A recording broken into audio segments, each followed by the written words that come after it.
While my husband Jake was out, I went into his room and started looking through his things. I found several receipts in his drawer, and when I checked them, I saw that they were for brown bags. I had never received brown bags as gifts from Jake, and when I looked around the room, I couldn't find any women's bags. So I figured he must have bought them for someone else, maybe his lover. I can't believe he used our shared credit card to buy gifts for her. If he's using our credit card, doesn't that mean he's using my money too? I never thought Jake could be this terrible. My name is Lily, and I'm a 40-year-old office worker. I work at a well-known clothing company, so I'm paid well. After working hard all my life, I've reached a high position in my department. I really enjoy my job and hope to keep it until I retire. Even though I'm a workaholic and busy all the time, I have a family. I've been married to Jake for 10 years, and our son, Max, is 10 years old, the same age as our marriage. We all live happily together, but I do have some worries. My biggest worry is that Jake doesn't work much. I met Jake through work. At the time, I was working for a brand that appeared in a fashion magazine, and Jake was a fashion model.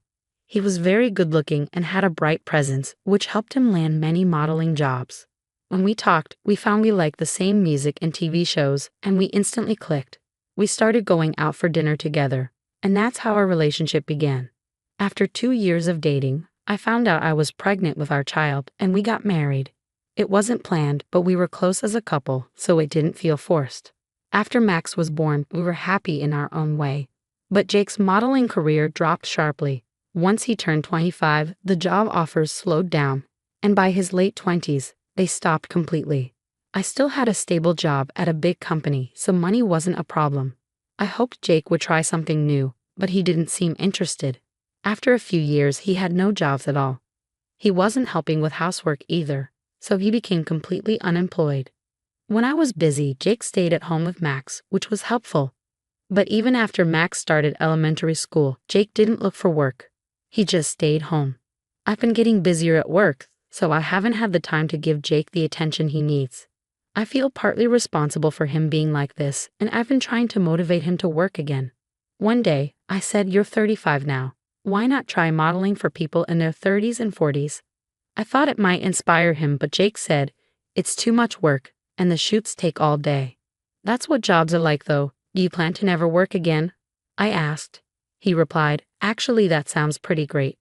What did he mean by that? Even though Jake isn't working, I didn't think about divorcing him.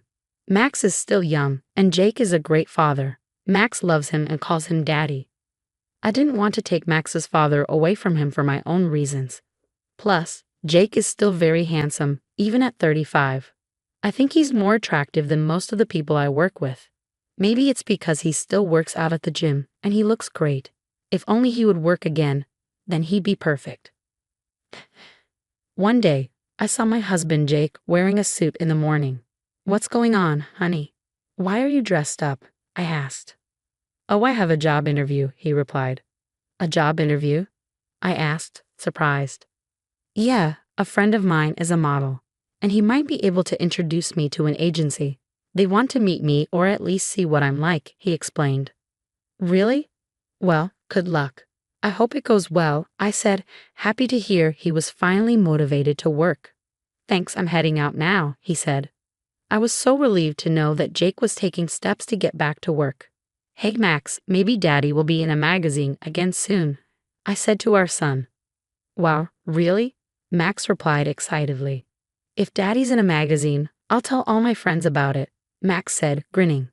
I went to work that day feeling really good. After finishing up, I came home early to find out how Jake's interview went. But when I got home, he wasn't there. "Max, did Daddy come home yet?" I asked. "No, I don't think so," Max answered. I looked around, but Jake still wasn't home. It was after 2 a.m. when he finally walked in, clearly drunk. Since I had the day off the next day, I decided to stay up and wait for him. He barely noticed me as he collapsed onto the couch and fell asleep. I saw he was still holding his phone, and for some reason, I felt a strong urge to check it. I took his phone from his hand, unlocked it using his fingerprint, and looked at his messages. To my shock, I found intimate messages between Jake and a woman named Ruby. One of her messages said, "Dinner was delicious, and the hotel afterwards was so much fun." What was going on? I quickly took a photo of the conversation for proof. I recognized Ruby's face from her profile picture. She used to be a model for a fashion magazine, and I had worked with her a few times before. She had gotten married and quit modeling, so it seemed odd that she was now texting Jake like this. Were they both married and having an affair behind each other's backs? I felt a wave of anger, but I decided to wait until the next morning to see what Jake would say. When I woke him up, he seemed confused. I must have fallen asleep on the couch. Didn't you have a job interview yesterday? You didn't come home until 2 a.m., I reminded him. Job interview? He asked, acting surprised.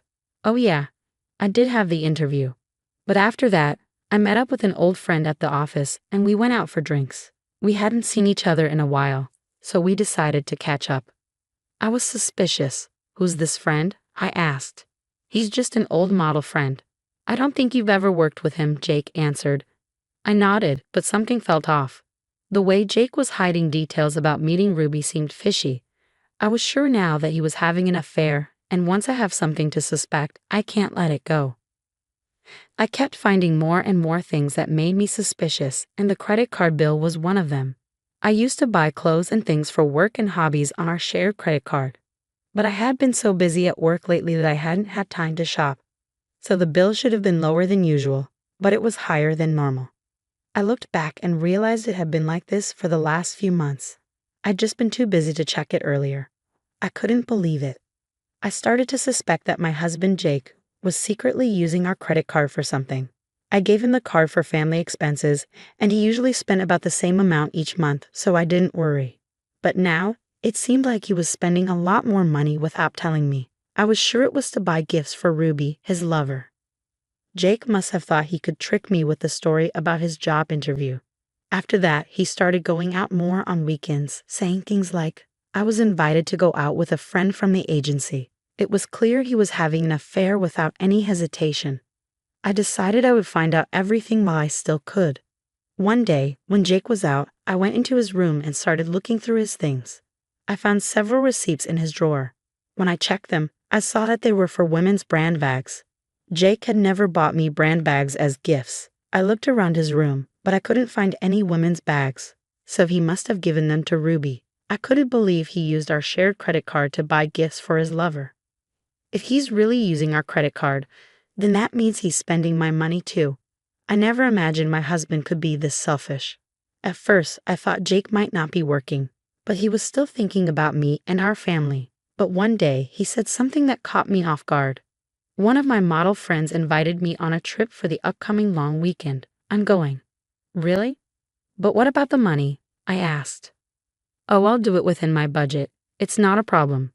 But if I turn it down, it might hurt my chances for future jobs, he said. What jobs? I have a friend who might be able to get me work. So if I stay on good terms with him, I might get a job. I couldn't believe the lie he was telling with such a straight face. I knew that trip was just an excuse for him to be with Ruby, but part of me felt lucky. It was finally my chance to get revenge on Jake. The day of his trip, I saw him off with our son, Max, both of us smiling. It was probably the last smile I'd give Jake. Then, I squatted down to Max's level and told him what I was thinking. Max, I want to live separately from your daddy. I know this is sudden, and I'm really sorry, but I want you to choose who you want to live with. Was I being too harsh, forcing a 10-year-old to make such a choice? But Max answered right away. I want to live with you, Mommy. Really? You won't be able to see Daddy as much anymore, you know? That's okay. Daddy's been making things hard for you, right? And he's been with a woman I don't know. What do you mean?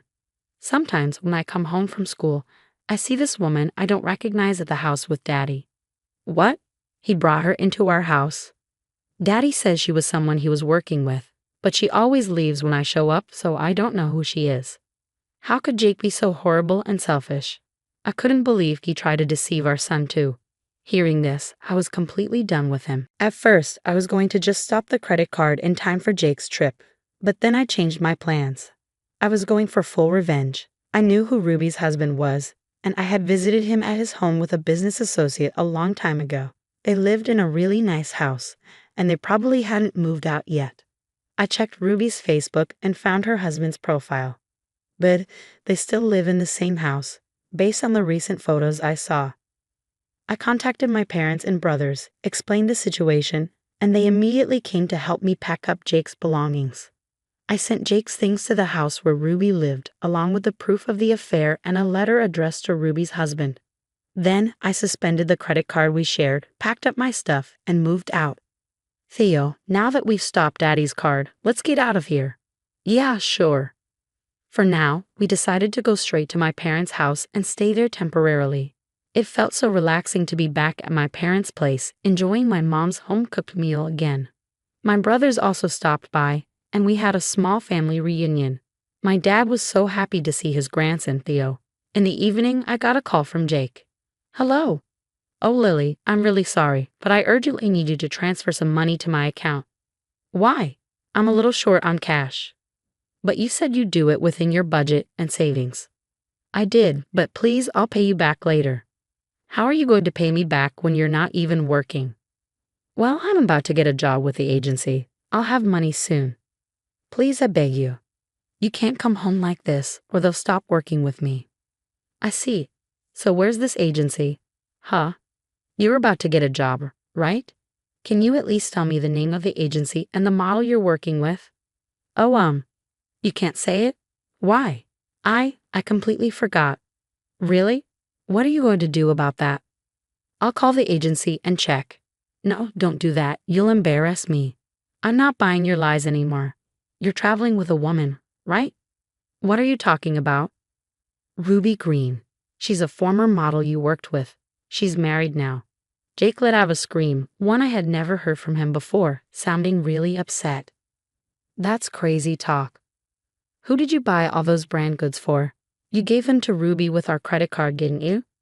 I don't know what you're talking about.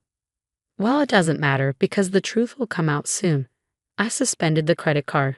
I don't know if it's the hotel bill or the restaurant bill you can't pay, but you're on your own. When you get home, just sign the divorce papers. Goodbye. Divorce? What the hell are you saying? I hung up on him and turned off my phone. Now Jake wouldn't be able to reach me. He'd have to suffer through his trip. A few days later, Jake showed up at my parents' house, looking exhausted. Oh, Lily, I'm really sorry. Please forgive me. He dropped to his knees, begging. I won't forgive you. I already said I'm divorcing you. I can't stay with someone who betrayed our family like this. No, please. If this continues, it'll only make things worse for you. According to Jake, Ruby's husband found out about the affair when I sent Jake's things to Ruby's house. Ruby's husband came to Jake's house after the trip, and now Jake was in trouble because Ruby's husband was demanding alimony. Well, that's none of my business now, and of course, I'll be charging you and Ruby alimony too. You'll have to pay child support as well. Oh no, I'm sure you destroyed the divorce papers I left at home, so I've got new ones here. Jake had no choice but to sign the divorce papers, surrounded by my family. The divorce was finalized without any more drama. My ex-husband and his lover were both stuck paying alimony. Now, Jake works as a bartender to cover the alimony and child support payments. One of my colleagues visited the bar and told me that Jake was being taunted by younger coworkers, like hurry up and make this drink. Well, he deserved it. On the other hand, I rented an apartment near my office, where Theo and I now live happily. Theo is as handsome as Jake, but I'll make sure to raise him right so he doesn't turn out like his father. Jake was what you would call a typical good-for-nothing man. Why do so many handsome guys turn out to be pricks like him? Despite everything, I'm good at my job, diligent, logical, and smart. I hope that Theo inherits my personality and not his father's. Thank you for watching until the end. Please subscribe to our channel. We hope to see you in our next video.